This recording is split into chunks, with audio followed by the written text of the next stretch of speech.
A maior mentira que a humanidade acreditou é a ideia de que estamos separados de Deus. Esta crença não apenas moldou religiões e culturas, mas também determinou como bilhões de pessoas enxergaram a si mesmas e ao mundo ao longo da história. Ela cria um abismo psicológico. De um lado, um Deus distante, no alto, observando, julgando e distribuindo bênçãos de acordo com critérios misteriosos. Do outro, o ser humano, pequeno, culpado, indigno, sempre tentando se aproximar desse Deus inalcançável através de rituais, dogmas ou sacrifícios. Essa é a ilusão da separação. Neville Goddard, um dos grandes pensadores espirituais do século XX, dedicou sua vida a desmascarar essa ilusão. Ele afirmava que a Bíblia não é um registro histórico, mas sim um manual simbólico da consciência humana. Os personagens, histórias e eventos que encontramos nas Escrituras são metáforas vivas dos estados de consciência que cada ser humano atravessa. Quando compreendemos isso, percebemos que Deus nunca esteve fora, mas sempre dentro. A resposta divina a Moisés, "Eu sou o que sou", é a revelação mais clara dessa verdade. O nome de Deus é Eu Sou, e cada vez que pronunciamos esta expressão, estamos invocando o poder criador que sempre esteve em nós. A crença em um Deus externo surgiu de forma compreensível. No início da humanidade, sem ciência, sem filosofia avançada, o homem buscava explicações para os fenômenos da natureza. O trovão, o relâmpago, a chuva, o ciclo das colheitas, tudo isso parecia vir de forças além do humano. Assim surgiram os deuses externos, os senhores das estações e dos destinos. Com o tempo, esses deuses se unificaram na figura de um Deus único, transcendente, que governa do céu. Embora essa evolução religiosa tivesse seu valor histórico, ela também cristalizou a noção de distância. Nós aqui embaixo, ele lá em cima. Essa crença se infiltrou em todos os aspectos da vida. As pessoas passaram a enxergar-se como criaturas limitadas, sujeitas ao acaso e esperando favores de uma divindade inalcançável. Igrejas e instituições reforçaram esse paradigma, muitas vezes utilizando o medo como ferramenta de controle. O medo do inferno, o medo do castigo, o medo do abandono divino. A espiritualidade foi reduzida à obediência cega e súplica constante. Neville rompe radicalmente com essa perspectiva. Para ele, Deus é a sua própria consciência. Não um ser distante, mas a vida que pulsa em cada pensamento, em cada ato de imaginação. Quando você pensa, sente e imagina, você está exercendo o poder criador de Deus em si. A separação nunca existiu, ela é uma ilusão mantida por ignorância.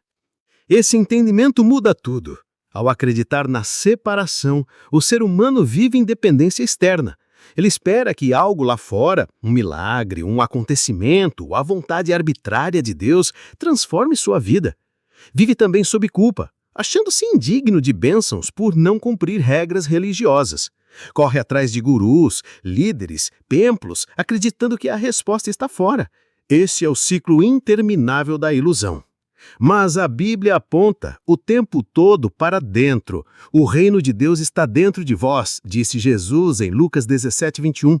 Paulo afirmou, não sabeis vós que sois o templo de Deus e que o Espírito de Deus habita em vós, em 1 Coríntios 3:16? Essas não são frases bonitas para inspirar, são declarações diretas de uma realidade. O divino habita em nós. Quando compreendermos isso, tudo muda. Cada vez que você diz, eu sou, você está utilizando o nome de Deus. Essa foi a revelação a Moisés. Quando alguém afirma, eu sou pobre, eu sou incapaz, eu sou infeliz, está invocando o poder criador para manter-se nessas condições. Quando afirma, eu sou saudável, eu sou próspero, eu sou amado, planta a semente de uma nova realidade. Não é questão de pensamento positivo superficial, é o princípio criador do universo operando em você. Psicologicamente, essa ilusão da separação é reforçada desde cedo. Somos condicionados a olhar sempre para fora. A aprovação do professor, o elogio do pai, a autoridade do pastor, a opinião da sociedade. Crescemos acreditando que o valor está no olhar externo. O mesmo se aplica à espiritualidade. Buscamos respostas fora, em autoridades religiosas, em dogmas, em regras. Neville chama isso de idolatria, adorar algo externo e esquecer que a presença de Deus está dentro. Assumir que tudo vem de dentro é libertador, mas também assustador, porque isso significa que não há mais desculpas. Você não pode culpar Deus, o diabo, o destino ou o acaso. Você é criador. Essa responsabilidade é a essência do despertar. É justamente aqui que surge o conflito com o cristianismo tradicional. As igrejas, por séculos, ensinaram a separação. Deus está lá fora, você está aqui. Jesus é o único mediador e só através da instituição você terá acesso ao divino. Neville, porém, afirma que Cristo é a própria consciência desperta. Jesus representa o estado de consciência que reconhece eu e o Pai somos um. Não é exclusividade de um homem, é o chamado a todo ser humano. Essa visão não nega a Bíblia, mas a interpreta de forma simbólica, coerente e profunda. Por isso, não pode ser facilmente rebatida por extremistas, ela se ancora no próprio texto sagrado. Quando Paulo fala, Cristo em vós, a esperança da glória, está apontando para essa realidade interior. Mas por que tantas pessoas continuam presas à ilusão? A resposta é medo. O medo mantém o homem acorrentado. O medo do julgamento, o medo da condenação, o medo do inferno. Neville rompe essa barreira ao afirmar que o inferno não é um lugar literal, mas um estado de consciência. Viver na separação, no medo e na limitação é experimentar o inferno aqui e agora. Viver na unidade com o eu sou é experimentar o céu. Essa ilusão da separação se manifesta de várias formas no cotidiano. A primeira é a oração de súplica. Pedir a um Deus externo que resolva os nossos problemas. Neville ensina uma oração verdadeira é assumir internamente o estado desejado, sentir como se já fosse real e descansar nessa certeza. A segunda é o sentimento de indignidade, acreditar que não somos dignos do amor de Deus. Isso é impossível, porque se Deus habita em nós, negar esse amor seria negar-se a si mesmo. A terceira é a espera passiva, a ideia de que, se for da vontade de Deus, acontecerá. Essa frase escolhe a crença em um Deus arbitrário. Neville substitui isso pela consciência ativa. Tudo depende do que eu sou capaz de assumir como real.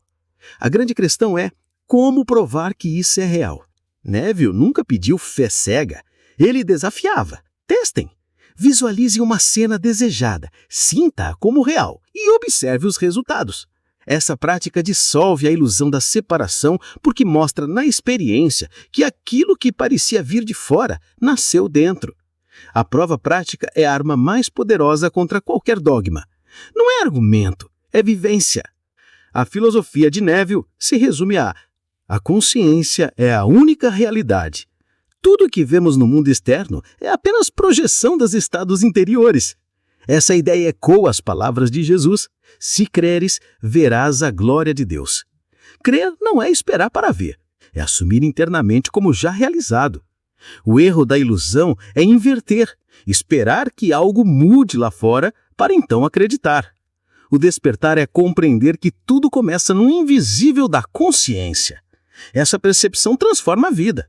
Você deixa de ser uma vítima das circunstâncias e passa a ser criador consciente. O mundo externo se torna um reflexo, um espelho. Se não gosta do que vê, não é questão de mudar o espelho, mas sim de mudar o rosto que nele se reflete. Assim é com a vida. Mudar de dentro para ver o reflexo fora. Essa jornada, porém, não é intelectual. Saber que Deus está em você é o início, mas não é suficiente. É preciso viver isso, encarnar esta consciência no dia a dia. O próximo passo é aplicar. A cada desafio, a cada dificuldade, lembrar-se, eu e o Pai somos um. A cada desejo, entrar no silêncio, imaginar, sentir e descansar. Essa é a verdadeira espiritualidade. Não um conjunto de regras, não uma lista de proibições, não o medo de punições, mas a prática consciente da unidade. É isso que liberta, é isso que Neville chama de despertar. Quando você compreende que a separação nunca existiu, algo muda de forma irreversível. Você passa a enxergar o mundo com outros olhos. Cada situação deixa de ser um castigo ou acaso e passa a ser reflexo de um estado interno. Cada pessoa que cruza seu caminho é espelho de algo que você sustenta em consciência. A vida deixa de ser guerra e torna-se revelação. E quanto mais você vive a partir desse lugar, mais percebe que a Bíblia ganha vida de outra forma.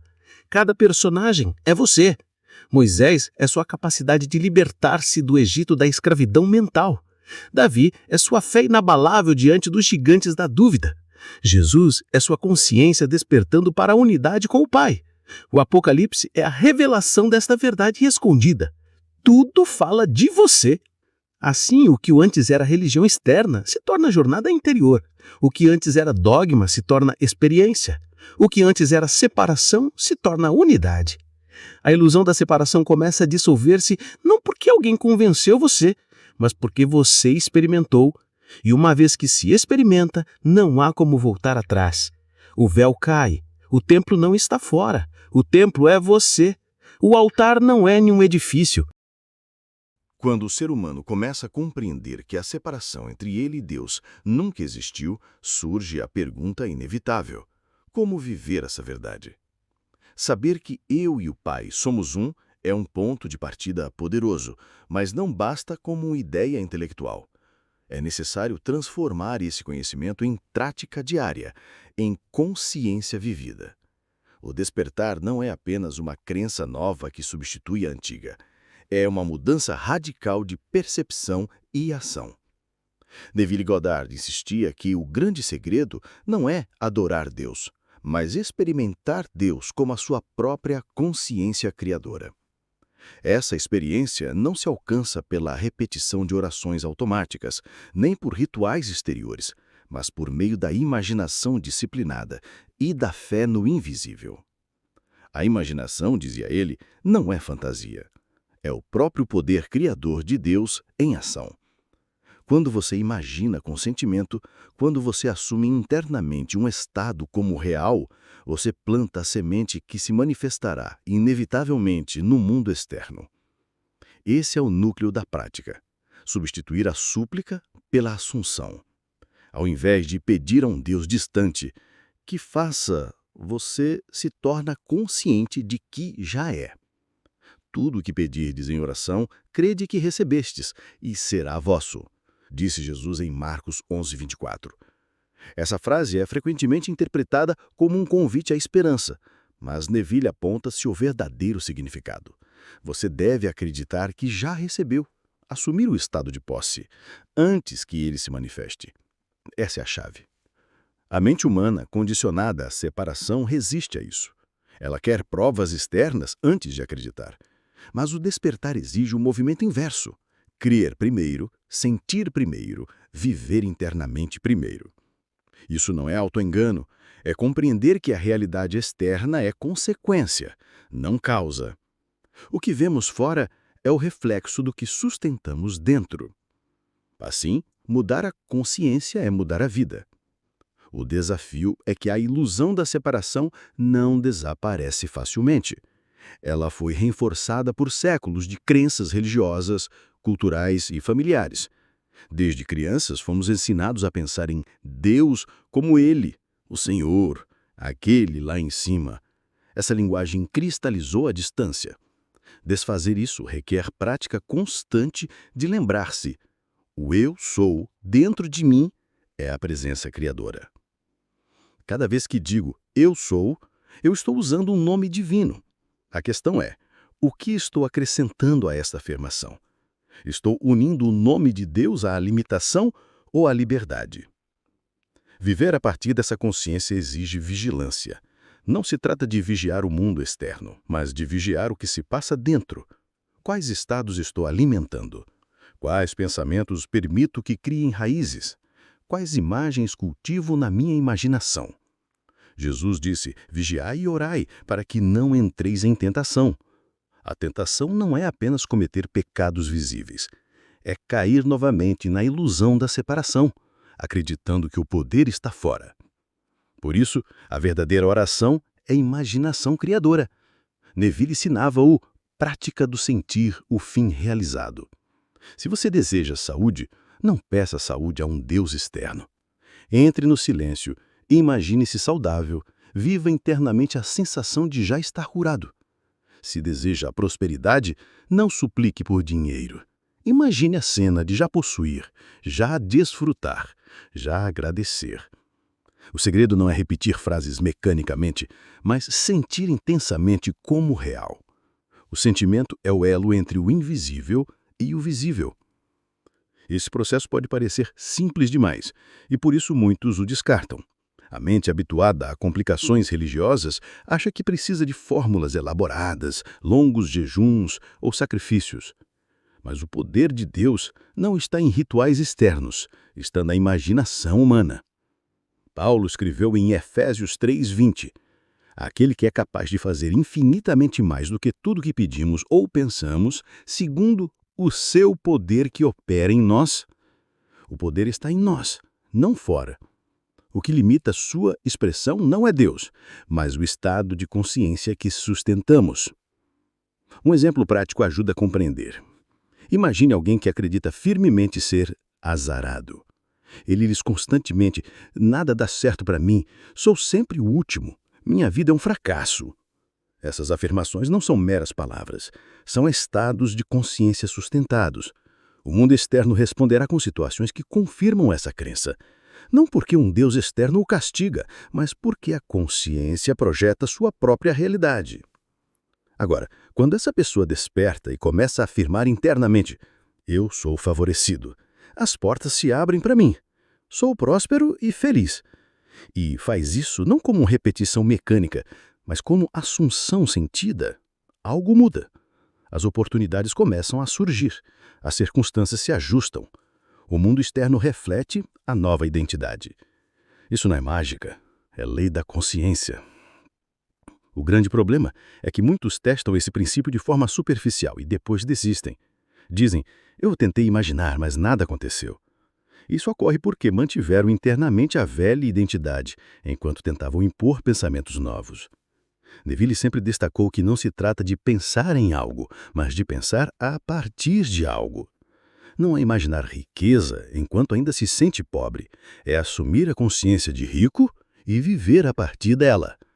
Essa diferença é sutil, mas essencial. A Bíblia lida de forma simbólica reforça esse princípio em cada página. O êxodo de Israel do Egito representa a saída do estado de escravidão mental para a terra prometida da consciência livre. O Egito simboliza a escravidão às aparências externas, a crença de um mundo separado de Deus. A terra prometida é o estado de consciência em que se reconhece a unidade com o eu sou. Moisés não é um personagem histórico distante, é a sua capacidade de liderar-se para fora da ilusão. Outro exemplo está em Jesus acalmando a tempestade. Literalmente pode parecer apenas um milagre. Simbolicamente mostra que, quando Cristo, a consciência desperta em nós, assume o comando, até as tempestades da mente se aquietam. A água representa as emoções, os ventos, os pensamentos turbulentos.